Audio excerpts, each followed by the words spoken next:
बिस्मिल्लाहिर्रहमानिर्रहीम। अस्सलाम वालेकुम दोस्तों, एक नई वीडियो के साथ हाजिर हैं। चले अपनी वीडियो स्टार्ट करते हैं। अगर हम इंडोनेशिया की एयरफोर्स की तरफ नज़र दौड़ाएं तो हमें नज़र ये आता है कि इंडोनेशिया के पास इस वक्त 33 के करीब ये F-16 फाइटर जेट्स मौजूद हैं, 11 के करीब ये Su-30 जहाज़ हैं और सिर्फ 5 Su-27 जहाज़ हैं जिनको वो एयर सुपीरियॉरिटी रोल के अंदर इस्तेमाल करते हैं। Su-30 जहाज़ और F-16 जो है वो मल्टी रोल जहाज़ों के तौर पर इस्तेमाल किए जाते हैं। लेकिन अब लग ऐसे रहा है कि इंडोनेशिया ने एक फैसला कर लिया है कि वो ना कोई अमेरिकन जहाज़ अब परचेज करेगा, ना ही वो कोई अब रशियन जहाज परचेज करेगा। इस वक्त इंडोनेशिया की एयरफोर्स के पास 15 से 20 के दरमियान ये T-50 जहाज भी मौजूद हैं। ये T-50 जहाज जो हैं ये लाइट फाइटर जेट्स हैं, ट्रेनर्स के तौर पे भी इस्तेमाल होते हैं। साउथ कोरिया इनको तैयार करता है। लेकिन जैसा कि मैंने आपको बताया कि इंडोनेशिया अब अमेरिकन और रशियन जहाजों की बजाय फ्रांस की तरफ जा रहा है। ये बात हमें किस तरह से पता चलती है? पिछले दिनों इंडोनेशिया की एयरफोर्स ने 42 रफाल तैयारों का ऑर्डर जो है वो प्लेस किया था फ्रांस को। अगर आप इस वक्त इंडोनेशिया की करंट इन्वेंट्री की तरफ देखें तो आपको पता चलेगा कि उनके पास जो प्रॉपर फाइटर जेट्स हैं उनकी तादाद तकरीबन 50 के करीब है। तो अगर इंडोनेशिया 42 रफाल जेट परचेज कर लेता है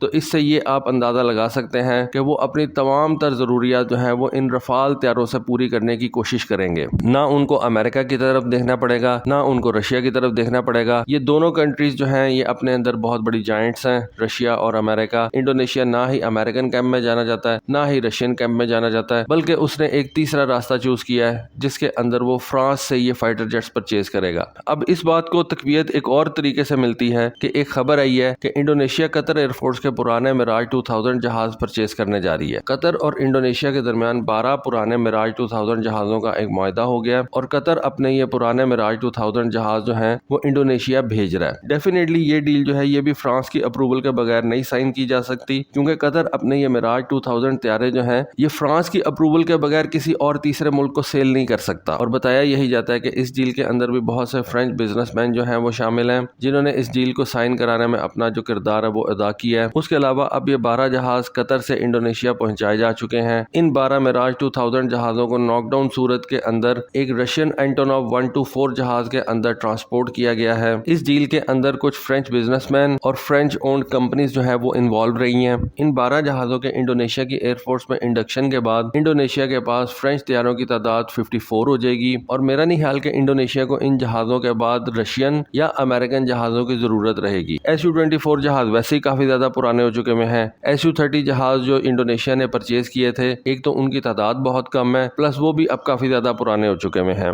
33 जो इस वक्त इंडोनेशिया के पास F-16 मौजूद हैं वो भी बहुत ही पुराने F-16 हैं। तो इंडोनेशिया ने अब एक क्लियर पाथ जो है वो चूज कर लिया है। या तो वो अपने जहाज के अंदर इन्वेस्ट करेगा, जैसे कि इंडोनेशिया अब साउथ कोरिया के साथ मिलकर KF-21 ब्रोमे जहाज के अंदर इन्वेस्ट कर रहा है। इस जहाज के अंदर 80% जो इन्वेस्टमेंट है वो साउथ कोरिया की है और 20% इन्वेस्टमेंट जो है वो इंडोनेशिया की है। और अगर आप इस जहाज को देखें तो इसके ऊपर दोनों ममालिक के झंडे जो हैं वो आपको नजर आएंगे, इंडोनेशिया का भी और साउथ कोरिया का भी। तो साउथ कोरिया अब अमेरिकन और रशियन कैंप दोनों से निकल चुका है। फाइटर जेट्स के लिए उसने फ्रांस को जो है वो चूज किया है कि ज्यादा से ज्यादा उसको अपने डिप्लोमेटिक ताल्लुकात जो है वो फ्रांस के साथ बेहतर रखने पड़ेंगे, या फिर वो साउथ कोरिया के साथ मिलकर अपना एक एडवांस तैयारा जो है वो तैयार कर रहा है। जिसमें मैंने आपको बस यही बताना था कि अमेरिका, रशिया और चाइना के अलावा भी दुनिया में ममालिक हैं जिनके साथ आप अपने ताल्लुकात बेहतर बना के फाइटर जेट्स हासिल कर सकते हैं। और जरूरी नहीं है कि आप अमेरिकन कैंप में ही रहें या चाइनीज कैंप में जाएं या रशियन कैंप में जाएं। अब दुनिया जो है वो अपना रास्ता खुद से चूज कर रही है। जैसा कि आपने देखा कि इंडोनेशिया ने कतर से ये मिराज 2000 जहाज परचेज कर लिए जो कि फ्रेंच मेड तैयारे हैं। डेफिनेटली फ्रेंच अप्रूवल से ही उसने ये जहाज परचेज किए हैं। उसके अलावा उसने ये फ्रांस से 42 रफाल तैयारे जो है वो परचेज कर रहा है। दूसरी तरफ वो साउथ कोरिया के साथ मिलकर अपना एक जहाज तैयार कर रहा है। तो इंडोनेशिया ने ये जो बड़े हाथियों की जंग है उससे अपने आप को निकाल लिया है और अपना एक अलग से रास्ता उसने जो है वो चूज किया। तो दोस्तों ये थी आज की वीडियो, ये थी आज की इन्फॉर्मेशन। होपफुली आपको आज की वीडियो, आज की इन्फॉर्मेशन पसंद आई होगी। कमेंट सेक्शन में अपनी राय से जरूर आगाह कीजिएगा। आज के लिए बस इतना ही। Thank you. Allah Hafiz.